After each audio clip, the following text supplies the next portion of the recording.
അയോധ്യ രാമക്ഷേത്രത്തിലെ സംഭാവന കൊള്ളയിൽ സുരക്ഷാ ഉദ്യോഗസ്ഥരുടെ ഭാഗത്തുനിന്നും വീഴ്ചയുണ്ടായതായി വിവരം ലഭിക്കുന്നു. പോലീസ് വയർലെസ് വകുപ്പിലെ ഉദ്യോഗസ്ഥനായ അർജുൻ ദേവിനെ അന്വേഷണ സംഘം ഉടൻ ചോദ്യം ചെയ്യും. എന്തായാലും ദേശീയ തലത്തിൽ തന്നെ വളരെ ശ്രദ്ധ നേടിയിരിക്കുകയാണ്. നമ്മുടെ നാട്ടിലെ അമ്പലക്കൊള്ള പോലെ തന്നെ ഏറ്റവും വലിയൊരു കൊള്ളയായിട്ട് തന്നെ അയോധ്യ രാമക്ഷേത്രത്തിലെ സംഭാവന കൊള്ള മാറിയിരിക്കുന്നു.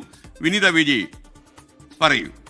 അയോധ്യ രാമക്ഷേത്രത്തിലെ സംഭാവന കൊള്ളയുമായി ബന്ധപ്പെട്ട അന്വേഷണം വിപുലമാക്കാനാണ് ഈ ഘട്ടത്തിൽ SIT നീക്കം നടക്കുന്നത്. അത് UP പോലീസും ഒപ്പം തന്നെ പ്രത്യേക അന്വേഷണ സംഘവും സംയുക്തമായിട്ടാണ് ഇതുമായി ബന്ധപ്പെട്ടുകൊണ്ടുള്ള അന്വേഷണം നടക്കുന്നത്. നേരത്തെ തന്നെ 8 പേരെ ഈ കേസുമായി ബന്ധപ്പെട്ട് അറസ്റ്റ് ചെയ്തിട്ടുണ്ടായിരുന്നു.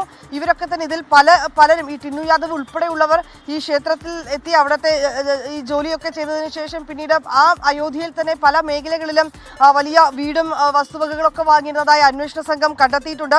ഏതാണ്ട് 5 ബാങ്ക് ജീവനക്കാർ കൂടി ഇപ്പോൾ അന്വേഷണ സംഘത്തിന്റെ നിരീക്ഷണത്തിലാണെന്നാണ് അറിയാൻ കഴിയുന്നത്. ഈ ജീവനക്കാർക്കും ബാങ്ക് ഉദ്യോഗസ്ഥർക്കും ഒക്കെ പുറമെ ഈ സുരക്ഷാ ചുമതലയിലുള്ള ചില ഉദ്യോഗസ്ഥരെ കൂടി അന്വേഷണ സംഘം നിരീക്ഷണത്തിൽ ഏർപ്പെടുത്തിയിട്ടുണ്ട്. അതിൽ ഈ സുരക്ഷാ ഉദ്യോഗസ്ഥരുടെ ഭാഗത്ത് നിന്ന് വീഴ്ചയുണ്ടായതായിട്ടാണ് അന്വേഷണ സംഘത്തിന്റെ പ്രാഥമിക വിലയിരുത്തൽ.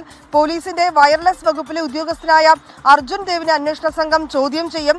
ഈ പണം എണ്ണി തിട്ടപ്പെടുത്തുന്ന മേഖലയിലെ CCTV ദൃശ്യങ്ങൾ, ആ മേഖലയിൽ നിന്നുള്ള CCTV ദൃശ്യങ്ങൾ നിരീക്ഷിക്കാനുള്ള ചുമതലയായിരുന്നു ഈ അർജുൻ ദേവിന് ഉണ്ടായിരുന്നത്. എന്നാൽ അർജുൻ ദേവ് ആ ട്രസ്റ്റിന്റെ മറ്റ് കാര്യങ്ങളിലേക്കടക്കം ഇടപെട്ടിട്ടുണ്ടായിരുന്നതായി അന്വേഷണ സംഘം കണ്ടെത്തിയിട്ടുണ്ട്. അന്വേഷണ സംഘത്തിൽ നിന്നും ലഭ്യമാവുന്ന വിവരങ്ങൾ അനുസരിച്ച് ഏറ്റവും കൂടുതൽ ക്രമക്കേട് നടന്നിരിക്കുന്നത് ഈ പണം എണ്ണി തിട്ടപ്പെടുത്തുന്ന ആ മേഖലയിലാണ്. ഈ ഉദ്യോഗസ്ഥർ പണം എണ്ണി തിട്ടപ്പെടുത്തുന്നതിനൊപ്പം തന്നെ വസ്ത്രത്തിനുള്ളിലൊക്കെ ഒളിപ്പിച്ച് പുറത്തേക്ക് കടത്തിയിരുന്നതായി അന്വേഷണ സംഘം കണ്ടെത്തിയിട്ടുണ്ട്. ഇത് നോക്കാൻ ഏൽപ്പിച്ചിരിക്കുന്ന സുരക്ഷാ ഉദ്യോഗസ്ഥനായിരുന്നു അർജുൻ ദേവ്.